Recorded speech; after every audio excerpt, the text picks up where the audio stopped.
Salut Sylvain. Bon, je voulais te faire un petit global un peu du matériel que j'avais utilisé pour la dernière sortie en mer.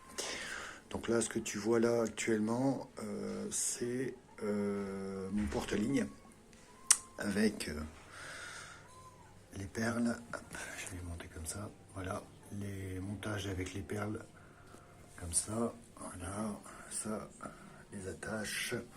Hop, la petite main qui me dépasse bien. Donc les hameçons protégés à l'envers, comme tu peux le voir. Là, voilà.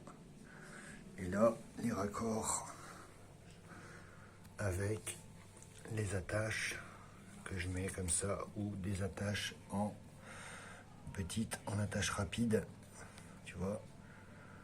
Voilà. Donc là, bon, là, c'est le reste des attaches que j'ai mis en émerillon.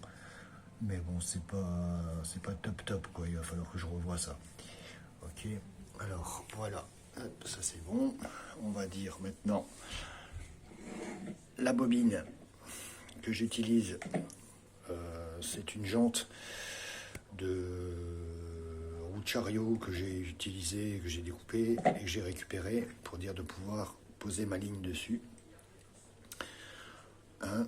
Bon là j'ai pas mis les fanions parce que j'ai un système où j'accroche 2-3 ballons dessus que je gonfle vite fait et puis que je mets sur la ligne pour dire de marquer le bidon à 2 ou 3 mètres de hauteur avant le niveau du bidon.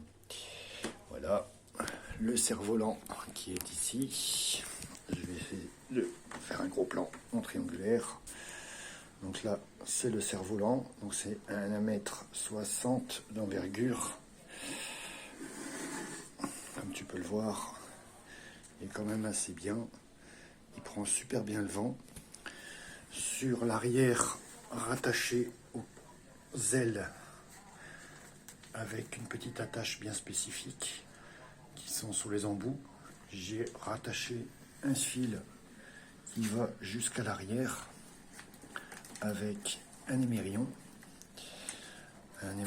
pour le requin, exactement. Donc j'ai fait ça de deux côtés, là, ici, là-bas.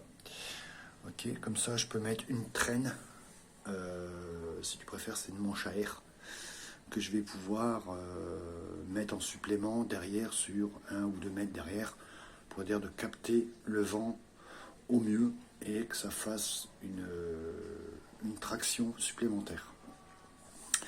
Et je vais passer maintenant au dérouleur. Le dérouleur, il est ici. Le dérouleur. Alors, c'est un dérouleur, on va dire, dévidoir que j'ai trouvé au Roi Merlin. Sans faire de pub, hein, bien sûr.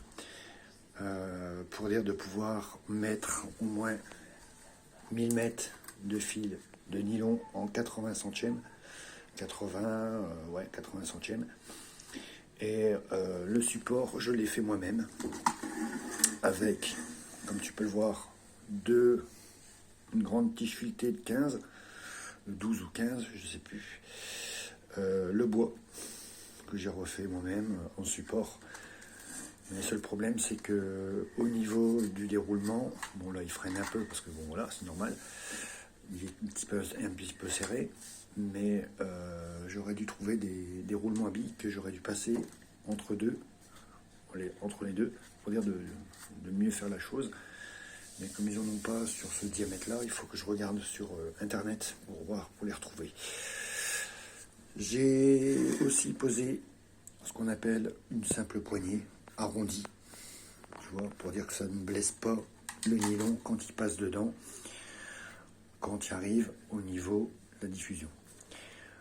Quoi dire maintenant, je vais essayer de faire une vidéo demain sur l'envol et sur le fait que l'on puisse voir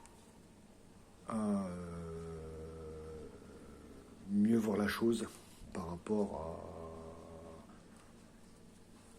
à expliquer et te donner à peu près les distances, les métrages que j'ai utilisés par rapport à ma ligne et par rapport à ton matériel que toi tu as utilisé sur tes vidéos. Voilà, bah, écoute, je te souhaite une bonne soirée et puis je vous dis à plus tard.